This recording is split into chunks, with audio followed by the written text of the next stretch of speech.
Medicare can be very challenging when you first come in because you really don't know your way around. You don't know what you don't know, and you need folks to help you figure it out. I'm going to try and do that for you right now. If you're starting Medicare, whether you're at age 65 or whether you're older than 65 and you're about to retire and then come into Medicare, the decisions are about the same. The processes are a little bit different, but you need to make sure that you get it right because this is kind of your one shot to do the right thing and make sure that you don't have surprises down the road. You've likely heard the differences between Medicare and Medicare Advantage. That's your big choice when you come in. I want you to understand exactly how those choices work because that will have the biggest impact on how things are going to function in your 70s, in your 80s, in your 90s, wherever it may go. We want to be in the right place so that we don't have problems down the road. Original Medicare, Part A, Part B is what is kind of the foundation of Medicare. If you're going to stay with original Medicare, which I 100%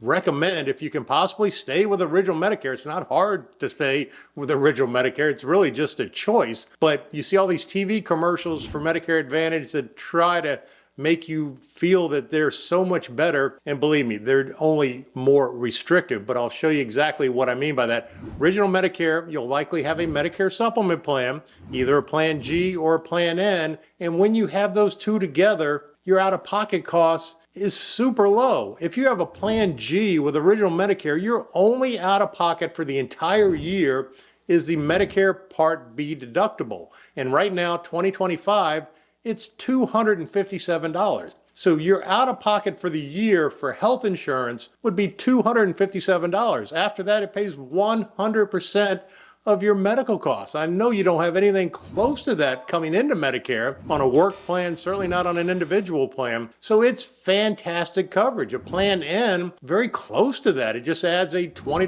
copay when you go to the doctor, a couple other small out-of-pocket pieces, but very, very good coverage. Now, if you choose to go into a Medicare Advantage plan, you will still have your Part B premium. So Part B does have a premium to it. It's going to be around the $200 a month range. It's about to change again. So it goes up every year. Right now it's about in the 180s. It's going to go in the 200s. But either way, you have that out-of-pocket expense, Part B premium. And then a Medicare Advantage plan, you can find many Medicare Advantage plans that have zero premium and will give you benefits that sound really good. The problem is it's restrictive. They control what you do, and that's not where I want to be with my healthcare. So they have referrals. If you need to go to a specialist, you may very well have to first make an appointment with a primary care, get their permission, get a referral, make another appointment with a specialist, and then go to that specialist. We all know if we need that specialist, we don't want to wait another 2 or 3 weeks before we get there just to go and pay to have a referral done with a primary care. There's also pre-authorizations with Medicare Advantage plans where your doctor or your specialist says, yeah, you need to have this done, but wait, we need to get permission from your insurance company whether they're going to pay for it or not. You don't have that with original Medicare. So original Medicare just gives you the freedom to go to any doctor, any hospital, anywhere in the country. Medicare Advantage is likely going to have a network of doctors, a network of hospitals. If you ever tried to find the right doctor or the right specialist within the network of something like a Medicare Advantage plan, you would know how challenging that is. You can go through the list.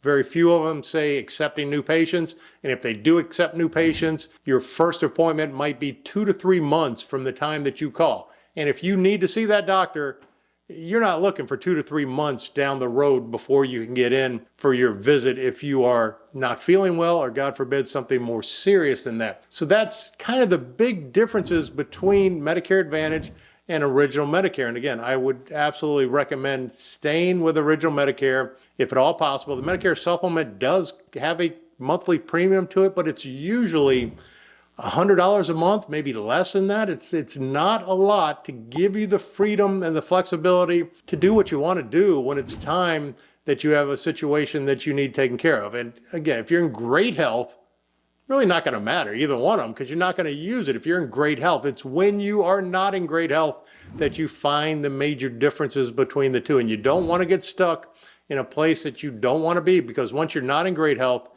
you're kind of there. You don't have any choices. You can't change once you have a a situation that would not qualify in underwriting and things like that. So make sure that you make the right choice right off the bat. And then going in, it's pretty simple, especially original Medicare supplement.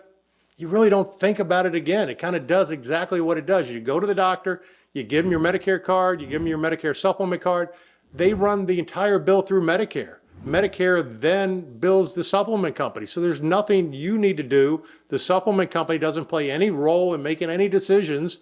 It's all run through Medicare. And with Medicare, if it's medically necessary, it's covered. It's as simple as that. With Medicare Advantage, not only are you not happy, your doctor's not happy, your hospital's not happy, they have to do all sorts of things to get paid. They want to get paid quickly, and I certainly want my doctor to get paid. I certainly would want the hospital to be happy if I'm in there not thinking, whoa, here's a situation that we're going to have to fight to get our compensation. So don't want that at all. That's, again, why I would stay with original Medicare. You'll find some comments on this video below. People, again, are very happy with their Medicare Advantage plan. They've been in it for a long time. And again, most of them will say, but they're in great health, which, again, if you're in great health, you don't have to really make that much of a decision. But when it's time for the care that you likely will need, you want to be in the place that's going to make it as easy as possible for you to do what you want to do. If you want to go to a doctor in another state, a hospital, Mayo Clinic, Jackson, whatever it may be, you can do that with original Medicare. You can't do that with Medicare Advantage plans. So that's basically where I stand, and I'm happy to help with any of this. This is what I do. I have thousands of clients.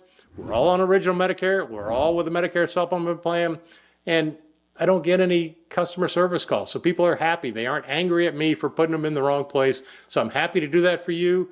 Give us a call, visit my website. We'll email you a quote for the best supplement in your zip code, and we'll just make things as easy as possible. Hope you found this helpful. Have a fantastic day.